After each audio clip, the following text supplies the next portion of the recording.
Bom dia a todos e todas.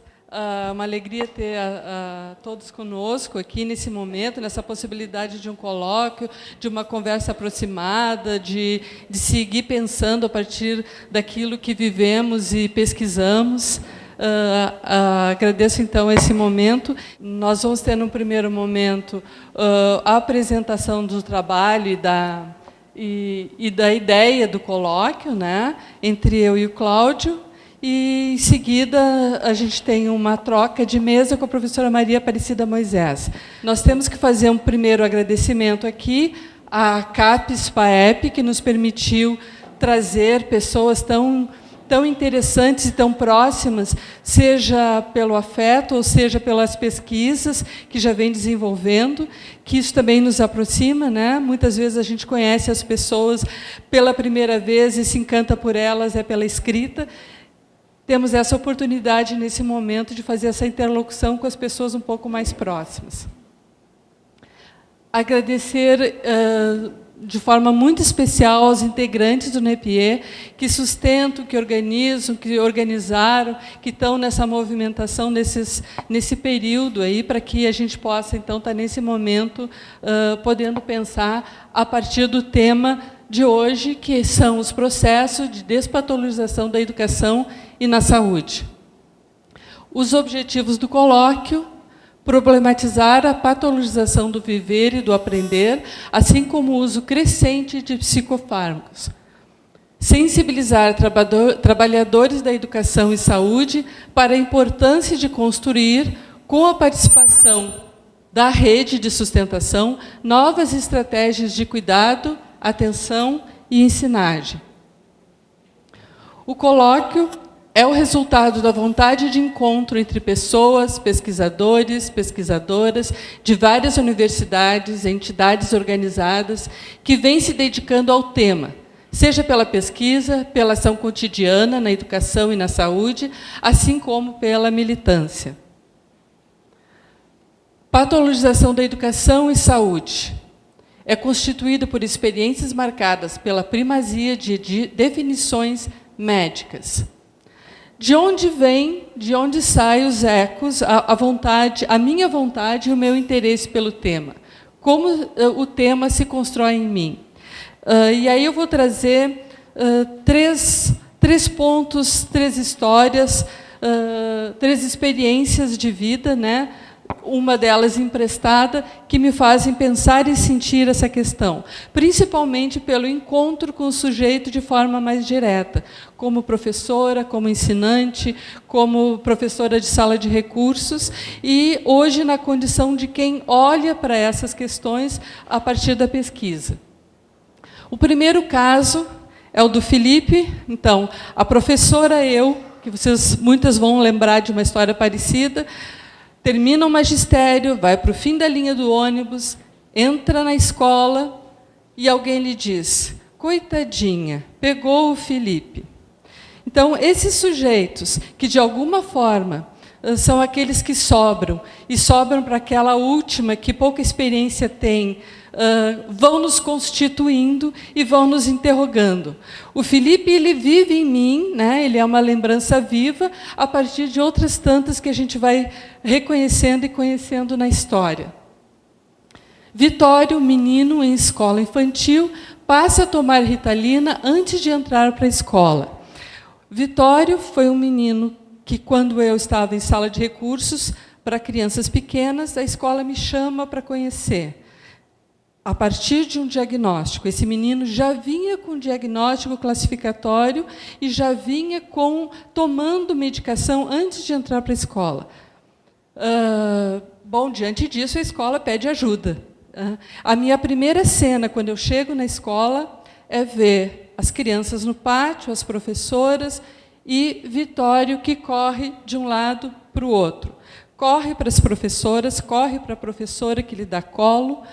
A professora o chama e lhe dá colo, muitas vezes o colo concreto, o colo que lhe dá bordas pela palavra, pelo abraço. E eu vejo uma cena interessante, uma cena potente, uma cena que funciona, porque, de fato, acolhe o menino. A partir disso, eu vou fazer encontros com as professoras, vou encontrar o Vitório em outros momentos, vou encontrar a mãe, vou encontrar a avó, vou encontrar a mãe com a irmã, que tem quase a mesma idade, e aí muitas coisas começam a pipocar. Este menino, quando nasceu, a mãe morreu, o pai foi embora, a avó materna ficou com os 2 irmãos mais velhos, ele conhece os irmãos, mas não sabe que são irmãos. O que movimenta Vitório? O que movimenta Vitório? O que o coloca nesse transbordar? E algumas combinações passam a ser necessárias, mas essa medicação ele toma preventivamente. Quais os critérios para tratamento medicamentoso a Vitório, que só tem 2 anos? Aqui a gente tem as pistas de uma história, mas são muitas histórias. Quando se vai desdobrando as histórias de cada um, podemos nos aproximar deste sujeito, daquilo que lhe move, daquilo que o comove. Vitório, outra criança, mesmo diagnóstico e medicação. Quem se empresta em atenção e cuidado a Vitório? Quando a escola pede ao aluno hipoatividade, como podemos imaginar que é reconhecida a atividade? O que está dito quando a escola afirma que uma criança é hiperativa?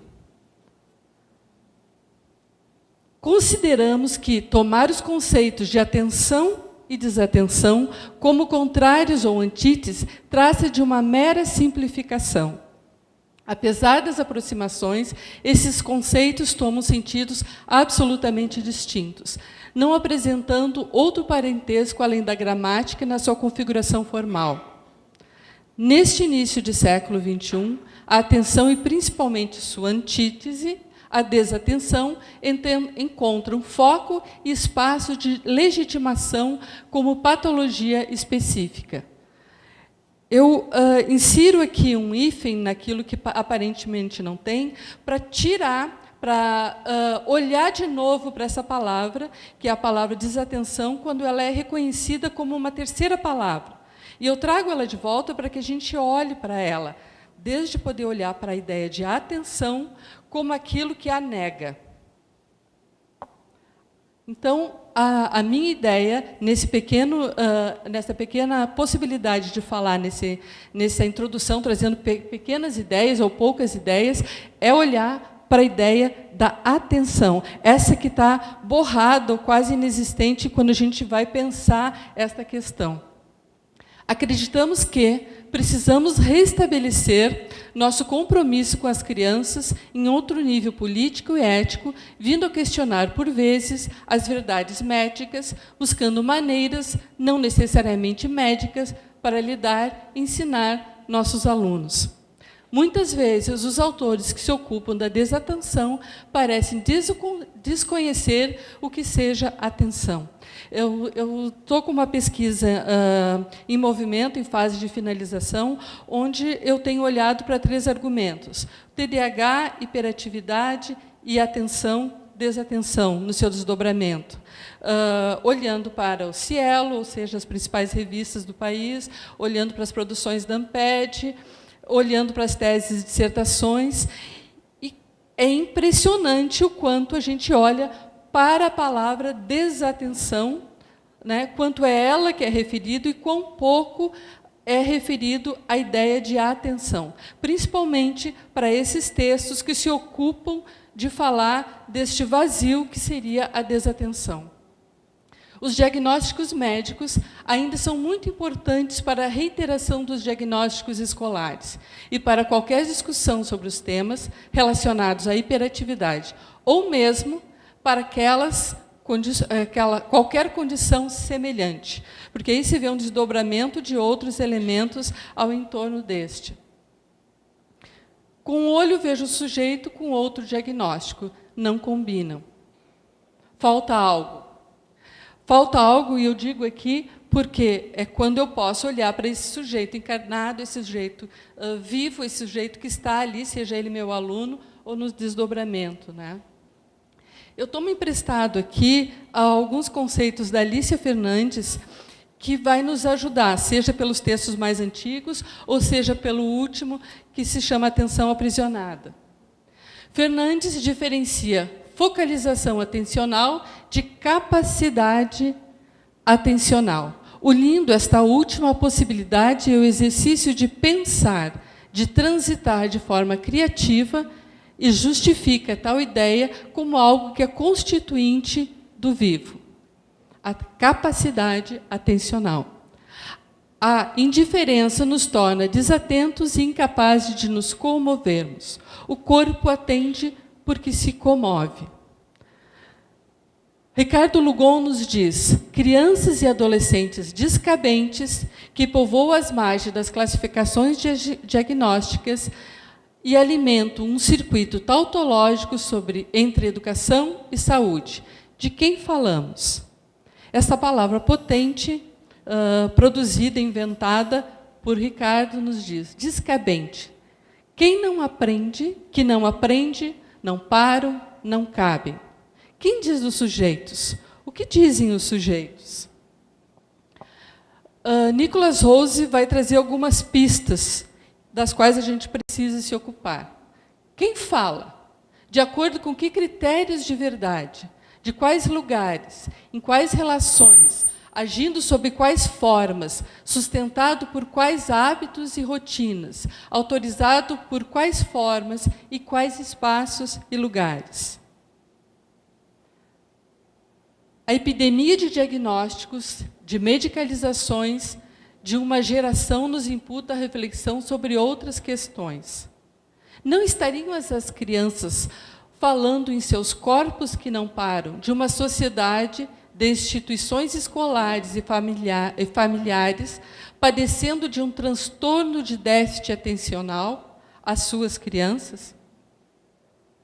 É possível dizer que no ambiente escolar, as questões mais tensas em relação a diagnósticos se mostram ligadas à etiologia e ao tratamento, embora nenhuma nem outra devesse se constituir como preocupação da escola. Não seria necessário atendê-los ao invés de medicá-los? Nós temos um verbete na escola que diz: prestem atenção, me emprestem sua atenção, quando, na verdade, deveria ser o contrário, né? Eu, enquanto educadora, preciso me emprestar em atenção ao meu aluno. Defendo, assim, um urgente espaço de contra-argumentação sobre o tema, através do contraponto de desatenção. Atenção e cuidado. Atenção ao sujeito aluno e professor, professora, na possibilidade de escutar as flutuações da atenção. E trago aqui o caso emprestado, que é um caso da Alicia, que está no livro Atenção Aprisionada, e vou pedir a gentileza, porque vou ler. No jardim de sua casa, um menino de quase 3 anos e sua avó, iluminados pelo sol, sentados no gramado, estão brincando, um em frente ao outro. Entre ambos, a terra, uns brinquedos e a luz do sol. De repente, o menino ergue a cabeça e, olhando para os olhos da avó, diz entusiasmado: olha, olha, estou eu aqui, pequenininho, dentro dos teus olhos. Olha! Faz-se um instante de silêncio. A avó, cheia de alegria pela descoberta da criança, não pode corresponder ao pedido para ver o mesmo que ele vê e diz: mas eu não posso te ver em meus olhos, mas vamos ver, vamos ver. Posso me ver bem pequenininha em teus olhos grandes. A criança e a avó seguem brincando no gramado. Ao nos debruçarmos sobre o conceito de atenção, procuramos definir um campo compreensivo que une os sujeitos, seus contextos e suas histórias.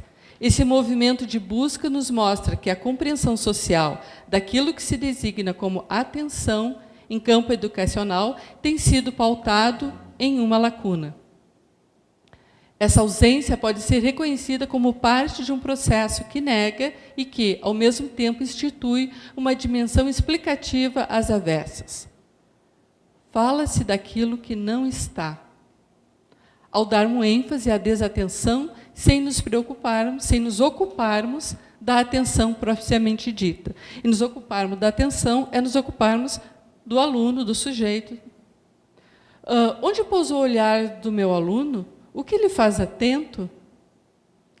Em sintonia com certas premissas, está a tendência a reafirmar a dimensão biológica como determinante dos fenômenos humanos e a busca de medicalização da vida como alternativa para a minimização dos impasses e do sofrimento.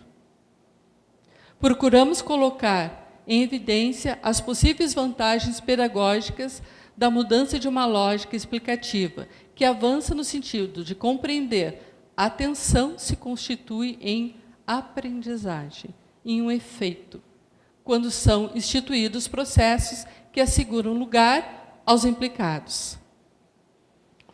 Apesar do avanço do conhecimento acerca dos fenômenos educativos em âmbito escolar, ainda é frequente a premissa de que o bom aluno é quieto e atento. Como vou conviver com tal premissa em um mundo caracterizado pela pulsante produção de informações que nos provocam e desestabilizam? Ao problematizar as práticas escolares, os discursos patologizantes, buscamos a compreensão da condição humana, considerada em permanente transformação. Eu interrompo agora e a gente vai ouvir o Cláudio fazendo uma contextualização seguindo a temática e apresentando a temática de hoje. Muito bom dia a todas as pessoas presentes. Antes de falar especificamente do nosso colóquio, quero dizer que me parece muito oportuno que nesse dia 5 de abril de 2018 nós estejamos reunidos aqui na Faculdade de Educação, numa reunião de trabalho, oferecendo para o coletivo que aceita o nosso convite aquilo que nós temos, imagino, de melhor, que é uma resposta a um momento político, histórico do país tão difícil, tão delicado, tão cheio de aspectos que muitas vezes tendem a minar a nossa esperança. O que nós podemos oferecer é isso, uma reunião como nós vemos aqui nessa sala, para discutirmos coletivamente aspectos que constituem o nosso trabalho e que, ao fim e ao cabo, tendem, nós acreditamos, a favorecer processos de escolarização e de participação social que podem, em alguma medida, alterar a situação política e histórica que nós vivemos. Então, muito bem-vindos e bem-vindas. Eu quero, inicialmente, agradecer a participação de todos, a participação dos colegas e das colegas que vieram de outros estados, outras universidades e que aceitaram nosso convite para discutirmos coletivamente um tema tão importante quanto os processos de despatologização na educação e na saúde. Esse agradecimento...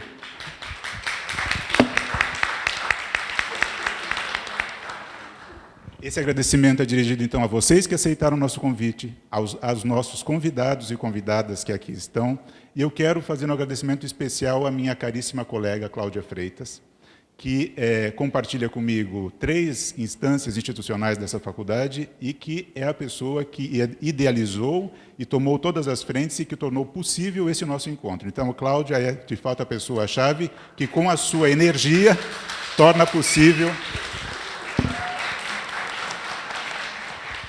esse nosso encontro. Dito isso, eu quero expressar para vocês assim, que na nossa combinação, e a nossa organização é uma organização de parceria, e que não pressupõe excessiva formalidade, como nós acreditamos que devam ser momentos como esse, a nossa organização fez com que eu me ocupasse um pouco de 2 aspectos. Primeiro, dizer quem somos, onde estamos, e por que faz sentido, nesse espaço, a ênfase em uma temática como essa. Então, para dizer para vocês rapidamente quem somos e onde estamos, nós estamos na Faculdade de Educação, que é uma das unidades da URGS. uma unidade que se ocupa da formação pedagógica de todos os futuros professores desta universidade, além de sediar o curso de pedagogia e o programa de pós-graduação em educação do qual participamos, Cláudia e eu, além de outros colegas da nossa linha. Nós integramos, Cláudia e eu, uma área de educação especial no DEBAS, Departamento de Estudos Básicos, que é o departamento que, por meio dessa área, forma, relativamente às temáticas educação especial e inclusão escolar, todos os futuros professores da URGS, por meio de uma disciplina especificamente. No curso de pedagogia temos 2 disciplinas e, a partir de 2018, teremos também um estágio em escolas de ensino comum, acompanhando trajetórias escolares de crianças com deficiência que estão em sala de aula comum e se beneficiam do acompanhamento de professores especializados.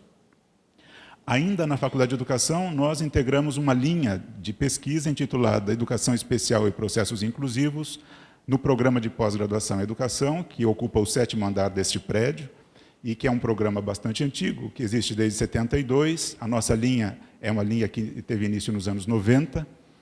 E vocês verão no dia de amanhã, o turno da tarde será bastante movimentado, porque nós teremos o processo seletivo de mestrado e doutorado ocorrendo no seu primeiro momento, a prova, no turno da tarde amanhã. Nós integramos, então, essa linha de pesquisa, que se ocupa da formação de pesquisadores, de mestres e doutores, na área de educação, educação especial e inclusão escolar.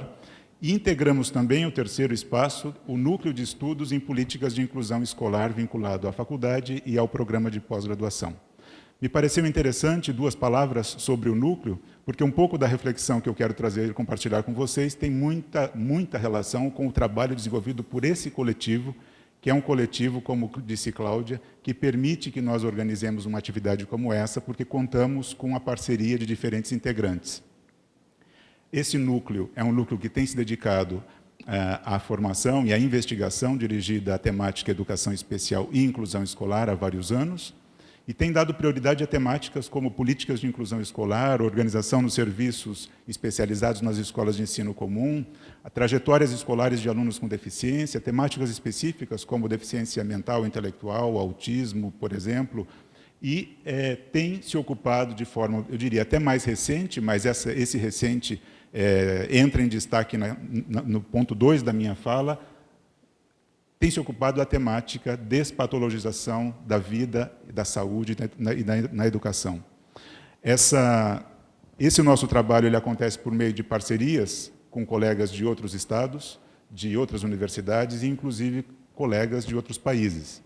E um país que tem sido para nós uma fonte de grande reflexão é a Itália, e sobre a Itália é que eu quero dedicar o segundo momento da minha fala, procurando mostrar para vocês, primeiro, justificando por que temos nos ocupado da Itália como um país e das suas políticas de inclusão escolar.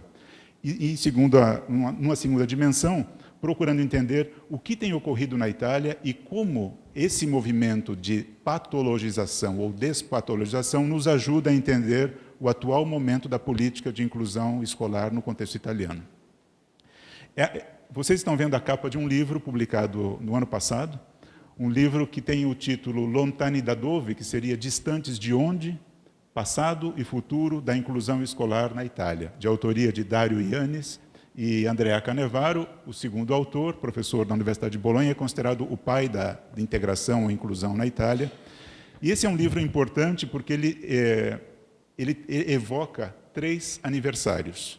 O primeiro aniversário, que faz 40 anos em 2017, é da Lei 517 de 1977, que é a lei que define a inclusão escolar na Itália por meio do fechamento das classes diferenciais, que deixam de alimentar as escolas especiais, e depois as escolas especiais também são fechadas, e com isso a política italiana, a partir do final dos anos 70, se torna internacionalmente a única política nacional que radicaliza a defesa da escolarização no ensino comum para todas as crianças com deficiência. O segundo aniversário é da Lei 104, que é uma lei de 1992, então ela completa 25 anos, e que é uma espécie de LDB da inclusão na Itália, porque ela agrupa uma série de dispositivos que já existiam e define, então, as obrigações, as prioridades e os procedimentos relativos à inclusão escolar. É uma lei que continua em vigor. E o terceiro aniversário é de um livro muito importante que expressa não só o mundo da escola, mas o nosso debate existente nos anos 60 com relação à recriação das instituições. O livro Lettera a una professoressa, por isso LET, Carta a uma Professora, que é escrito coletivamente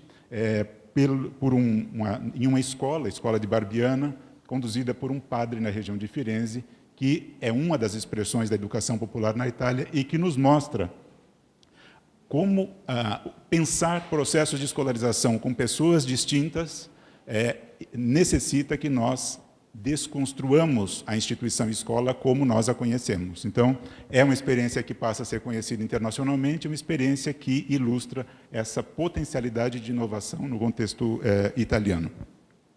Aqui a gente tem a imagem de um filme, né? Um filme que conta a história de Dom Milani e o trabalho com essas crianças de classes populares que tinham sido expulsas da escola e que é um trabalho feito de forma coletiva, uma espécie de turma multisseriada, sem a existência de livros, textos padronizados e que nos deixa como legado, por meio desse livro, que é resultado de uma escrita coletiva, uma crítica a essa professora imaginária, que deveria ser capaz de se envolver em um processo de redefinição da escola. Por isso, me parecem 3 aniversários importantes que merecem ser lembrados. Bom, ao falar desses 3 aniversários, eu imagino que fique claro para vocês por que um grupo como o nosso, um grupo de pesquisa, tem se dedicado a conhecer, a investigar, a se interrogar sobre aquilo que acontece no território italiano. Para mim, pessoalmente, isso começa em 92, quando eu inicio na Universidade de Bolonha o doutorado, e tem sido marcado por sucessivas aproximações com diferentes profissionais nossos que vão à Itália e da Itália que vêm até o Brasil. Nós tivemos, no ano passado, ainda nesta sala, a presença da professora Luísa Zaghi, de Bolonha, que fala do trabalho desenvolvido de apoio às escolas. Essa foi a nossa última experiência de intercâmbio de pesquisadores italianos que vieram ao Brasil e a Porto Alegre. Além disso, esteve também no Espírito Santo a professora Luísa Zaghi, em uma atividade que organizamos conjuntamente com a UFES. Olhei para a professora Denise, porque é uma professora da Universidade Federal do Espírito Santo, nossa parceira. Quando nós olhamos, e aqui, evidentemente, é um assunto que é amplamente documentado, inclusive na literatura acadêmica brasileira, não vou me ater a isso, mas eu só quero lembrar vocês que alguns aspectos que justificam esse olhar atento à política italiana e que faz com que nós nos perguntemos, bom, depois desses 40 anos, o que acontece? O que hoje a política italiana tem de relação com aquilo que nós vemos em outros espaços do mundo, em um contexto de questões que são questões focos para esse colóquio? No contexto italiano, esse histórico nos mostra que houve uma ampliação das escolas de turno integral, a presença de professor de apoio especializado, portanto, professor de educação especial e outros profissionais, quando é o caso, nas escolas de ensino comum, uma tendência à progressão continuada, porque, evidentemente, as questões de avaliação estão em jogo quando nós falamos disso, a valorização da ação colegiada entre docentes, inclusive nas questões ligadas ao processo avaliativo, a redução numérica de alunos em sala de aula quando há a presença de alunos com deficiência nessas turmas. Mas, substancialmente, o que eu quero destacar é que houve, ao longo desses 40 anos, um grande esforço coletivo daqueles que se engajavam nos anos 60 para essa mudança, para que houvesse uma mudança de mentalidade. Houve, de fato, uma mudança de mentalidade, ao ponto que hoje, na Itália, quem conhece a realidade da escola italiana sabe que não há mais a pergunta que ainda fazemos no Brasil, mas será que aqui é o lugar dele mesmo, ou dela, nessa escola? Né? Então, não se pergunta mais sobre isso. Isso não significa que não existam outros tipos de problemas associados, e sobre eles eu também quero falar um pouco com vocês. O que ocorre ao longo desse período no contexto italiano, alguns dos aspectos que marcam esse momento mais recente desses 40 anos, em primeiro lugar, é um aumento da identificação de alunos com deficiência na escola italiana. E aqui a gente tem dados do Ministério da Educação em 2002 e 2010, mostrando que há um significativo aumento da identificação dos alunos considerados público-alvo da educação especial. Mas esse aumento ele é associado a uma mudança conceitual sobre quem é o aluno que merece atenção da educação especial. Então, de forma mais recente do que ocorreu no Brasil, Na Itália, por volta de 2012, há uma diretriz ministerial bastante precisa sobre isso, de 2012, que institui 3 categorias de alunos. A primeira delas é o aluno com deficiência, né? Então, é o aluno com deficiência, do ponto de vista mais clássico da educação especial, certificado com base na Lei 104 de 92, aquela a qual eu fiz referência. O segundo grupo é o chamado alunos em dificuldades, e que aqui nós temos os alunos com os chamados DSA, distúrbio específico de aprendimento, distúrbios específicos de aprendizagem, e o carro-chefe desses distúrbios é a dislexia. Aqui nós temos uma outra normativa, que é de 2010, a Lei 170, e que é uma lei muito... é discutida na Itália, mas muito menos discutida do que eu gostaria que fosse. Porque eu reconheço, e essa é uma das minhas críticas, é uma lei que foi acolhida pelo sistema italiano escolar sem o debate pedagógico que ela merece. Então, e o terceiro grupo, alunos com desvantagens, e vocês podem imaginar que aqui nós temos crianças de classes populares, as crianças imigradas, que constituem hoje um grande contingente na escola italiana. As respostas da escola são, para o primeiro grupo, a presença de professores especializados de apoio. Para o segundo grupo, medidas compensatórias, como mais tempo para a realização de atividades, o uso de recursos de informática e coisas dessa natureza. Para o terceiro grupo, há uma ausência de discussão, e isso já nos diz algo sobre o sentido dessa ausência de discussão. Quem são, então, do ponto de vista da avaliação, os alunos considerados público-alvo de educação especial no contexto italiano em um momento mais recente? A gente tem aqui, segunda linha desse quadro é 2010.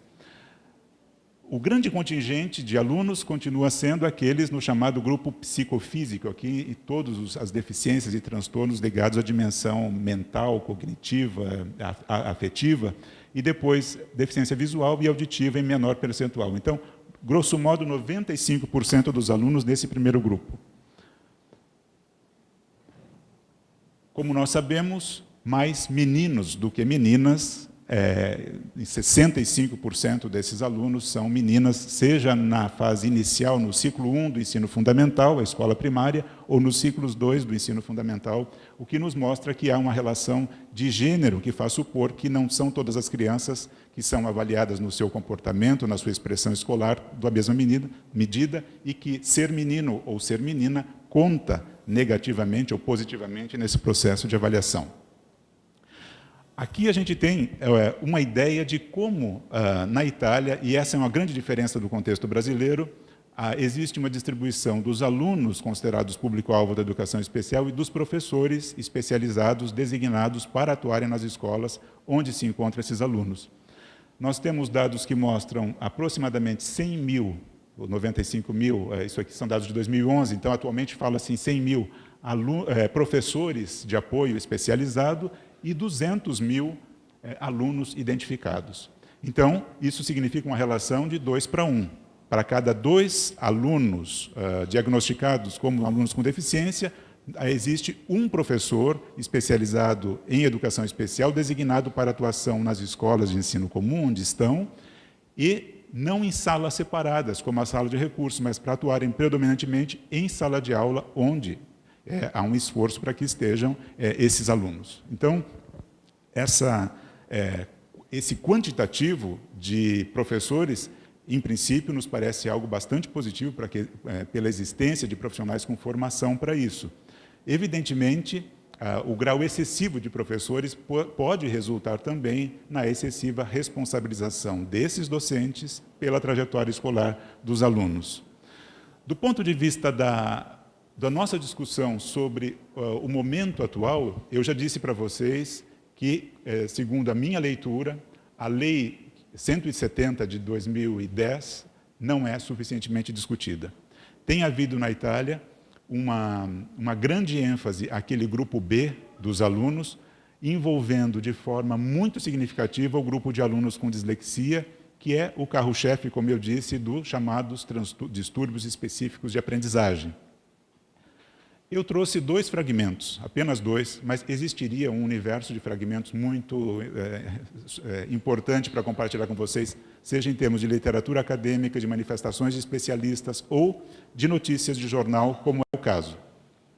A primeira delas, desses fragmentos, é uma notícia da Repubblica. Eu falo de um dos maiores jornais italianos, junto com o Corriere della Sera. La Repubblica é um dos principais jornais italianos. Uma notícia de 28 de setembro de 2017, que diz no seu título: dislexia na Itália são 2 milhões. Escrever e ler seguindo regras diferentes ou diversas, é o título. Mas, e depois tem um subtítulo: a semana dedicada aos distúrbios de aprendizagem de 2 a 8 de outubro. Palavra do expert, um diagnóstico precoce para intervenir em tempo. Então, a ideia da intervenção precoce para evitar danos posteriores, que é algo que nós conhecemos muito como discurso disseminado. O texto vai mostrar também para nós que, quando se fala, e aqui realmente a imagem não está muito clara, quando se fala da população escolar com dislexia, fala-se em 2017 em 350 mil alunos, ou seja, quase o dobro daqueles identificados como alunos com deficiência, como eu mostrei para vocês, e isso mostra já a dimensão que, do risco dessa classificação que se amplia de forma muito intensa. Aqui eu extraí da mesma notícia um segundo momento onde há a palavra de um especialista, e não é qualquer especialista. Ele diz o seguinte: os sintomas não são doenças, mas distúrbios neurobiológicos que se manifestam nas partes do cérebro destinadas à leitura, aos cálculos e à aprendizagem da ortografia. Os sintomas se manifestam geralmente no primeiro ano da escola elementar, explica Sérgio Messina, presidente da Associação Italiana de Dislexia, e, portanto, não é qualquer profissional, né? Mas o diagnóstico é realizado após o segundo ano, diz ele. E complementa: há situações nas quais é possível saber antecipadamente se a criança tem um distúrbio desse tipo. Então, você já tem o tom de identificação e de responsabilização do ponto de vista etiológico pela palavra desse profissional. Um breve olhar sobre essa lei, que eu considero uma lei que, como eu já disse, não é suficientemente hoje discutida na Itália. A Lei 170 de 2010. O título da lei: Novas normas em matéria de distúrbios específicos de aprendizagem em âmbito escolar. Eu destaquei apenas 2 trechos dessa lei. O primeiro deles diz o seguinte sobre a definição: para as finalidades da presente lei, a tradução é minha, entende-se a dislexia como um distúrbio específico que se manifesta por meio de uma dificuldade de aprendizagem na leitura, em particular na decifração dos sinais linguísticos, ou seja, na adequação e na rapidez de leitura. Portanto, um fenômeno eminentemente escolar, mas que é anunciado como de origem neurobiológica, como vocês viram. E o segundo trecho, sobre o diagnóstico, e aqui é muito interessante como o diagnóstico é pensado. Interessante e problemático. Considera-se responsabilidade das escolas nas diferentes etapas, incluindo aquelas de educação infantil, ativar, com base na comunicação dirigida às famílias interessadas, propostas de intervenção capazes de identificar os casos de distúrbios específicos de aprendizagem dentre os estudantes, com base nos protocolos regionais, que são os protocolos padronizados e estabelecidos. O êxito dessas atividades não se constitui, entretanto, como um diagnóstico.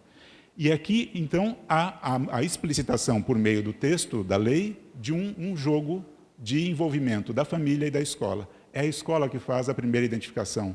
Na educação infantil, inclusive, mesmo admitindo que o diagnóstico só deveria ser fechado depois do segundo ano escolar do ensino fundamental. Mas as famílias, então, são avisadas que a escola toma procedimentos iniciais e cabe à família a responsabilidade de levar aos clínicos, aos profissionais da área clínica, o filho para a realização do diagnóstico. E cabe à família trazer de volta o diagnóstico para que o seu filho se beneficie de flexibilizações desenvolvidas na escola. Então, é claro que a família tem um papel de responsabilização nisso, e é claro que a escola é a primeira malha rastreadora e o destaque aqui é para a ação prevista, inclusive, para a educação infantil. O segundo fragmento que eu trago para vocês diz respeito a algo que nós, no Brasil, conhecemos bastante bem, que novamente, essa questão da identificação voltada às crianças pequenas. Essa é uma notícia que se refere especificamente a uma região italiana. A Itália é dividida em regiões, que são regiões administrativas como os nossos estados, e que têm autonomia para a tomada de medidas específicas. Nesse caso, é um conjunto de medidas chamado screening, uma avaliação de larga escala, dirigida aos bebês na região do Abruzzo. Abruzzo, a capital do Abruzzo é a cidade de Áquila, que viveu aquele terremoto alguns anos atrás, né? Mas o que acontece no Abruzzo, a gente já sabe que outras regiões estão desenvolvendo também. E o curioso aqui, então, saúde pública, em 2018, parte e tem início o screening dirigido aos distúrbios do espectro do autismo nos bebês. E o destaque embaixo diz o seguinte, que a previsão é que se chegue a submeter ao screening 90% das crianças que completam 18 meses de vida no ano de 2018. A identificação precoce dos sinais para o autismo, e vocês podem imaginar, então, o que é que isso significa. Nós temos no Brasil todo um debate sobre uma lei que vai na mesma direção, e esses nossos 2 dias de trabalho se pressupõe que isso também seja discutido, mas pensem em como é feito, porque não se trata nem do diagnóstico, mas de identificação prévia que leva e alimenta os processos diagnósticos dessa natureza. 2 breves trechos com palavras de alguém que tem sido um dos críticos internacionais sobre essa inflação diagnóstica, e Alan Francis é um dos que critica especificamente o autismo e o TDAH. São 2 das categorias que ele já tinha anunciado que são alvo dessa inflação diagnóstica. Alan Francis não é qualquer psiquiatra, americano, é aquele psiquiatra que coordenou a equipe de trabalho que escreveu o DSM-4, e tem um livro muito crítico ao DSM-5, intitulado Saving Normal. E são trechos desse livro, da versão italiana, que é aquela que eu tenho. Nós podemos não concordar com todas as ideias de Alan Francis, mas ele traz para nós um panorama interessantíssimo dos bastidores de produção dos sistemas classificatórios, com tudo o que ele fala nesse livro. E traz posições que eu considero que mereçam ser conhecidas e discutidas. 2 fragmentos da fala de Alan Francis sobre questões que são visíveis naquelas notícias que eu compartilhei com vocês. Uma campanha de sensibilização que seja insistente, capilar e bem financiada pode criar uma doença onde não havia doença alguma. E a psiquiatria é particularmente sujeita às manipulações no limite normalidade-doença, justamente porque não dispõe de testes biológicos e baseia-se fundamentalmente em juízos subjetivos facilmente influenciáveis. O segundo trecho do mesmo livro, em outro momento do mesmo livro, Alan Francis se refere à nossa responsabilidade como profissionais da escola, e ele diz: seria melhor que as decisões escolares não estivessem tão estreitamente associadas aos diagnósticos psiquiátricos, pensados em sua origem para finalidades clínicas e não educativas. Os serviços escolares deveriam orientar-se com base em exigências educacionais e não no diagnóstico psiquiátrico. Eu imagino que grande parte dos aqui presentes concordariam com principalmente esse segundo conjunto de afirmações. Me aproximo do final da minha fala, e eu disse no início que um dos objetivos era pensar com vocês a relação, em que medida os processos de despatologização da vida, na saúde, na educação, permitem que nós entendamos o que ocorre hoje na Itália como um fenômeno que é compatível, que constitui aquilo que nós chamamos de política de inclusão escolar naquele país. Então, pontos de reflexão a partir da experiência italiana. Prioridades na formação de professores a temáticas que enfatizam a limitação ou distúrbio dos alunos, como os distúrbios específicos de aprendizagem e dislexia.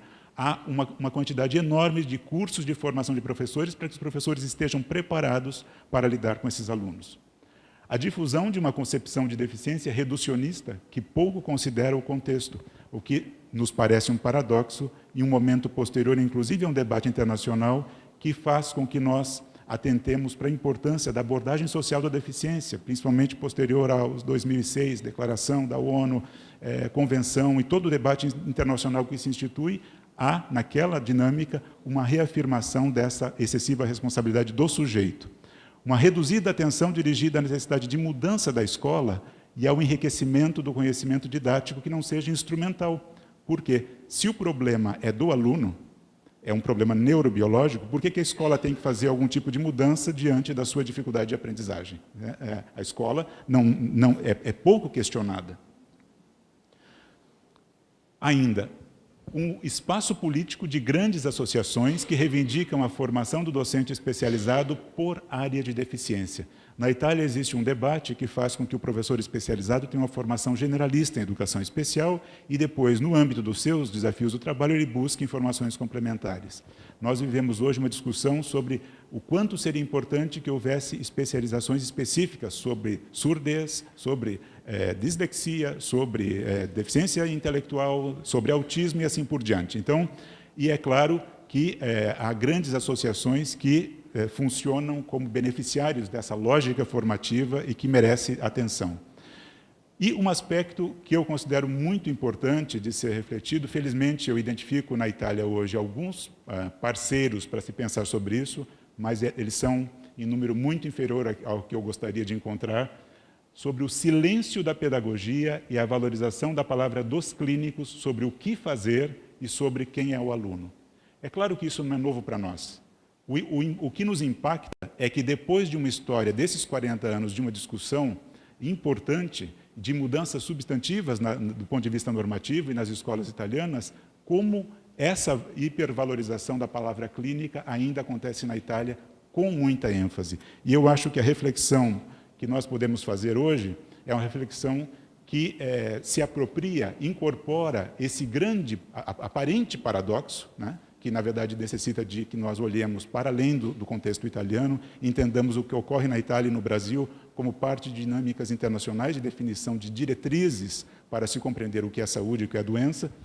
Mas, em termos de conclusão, eu acho que eu faço uma pergunta e uma afirmação.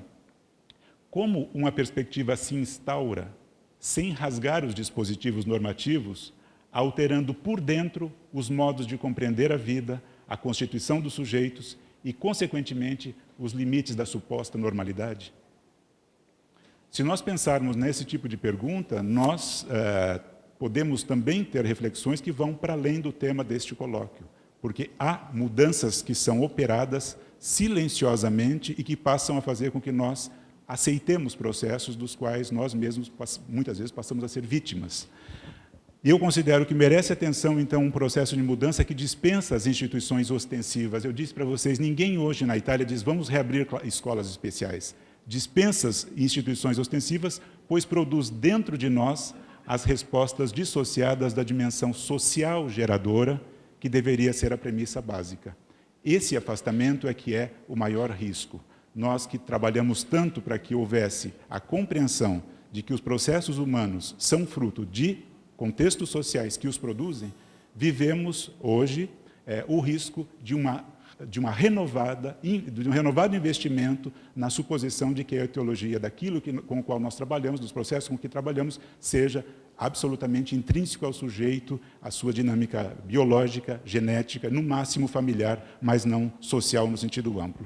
Eu acho que esse tipo de reflexão é um tipo de reflexão que nos ajuda a compreender a Itália contemporânea, o Brasil contemporâneo e alimenta as perguntas que nós devemos fazer em 2 dias de trabalho. Obrigado pela atenção de vocês.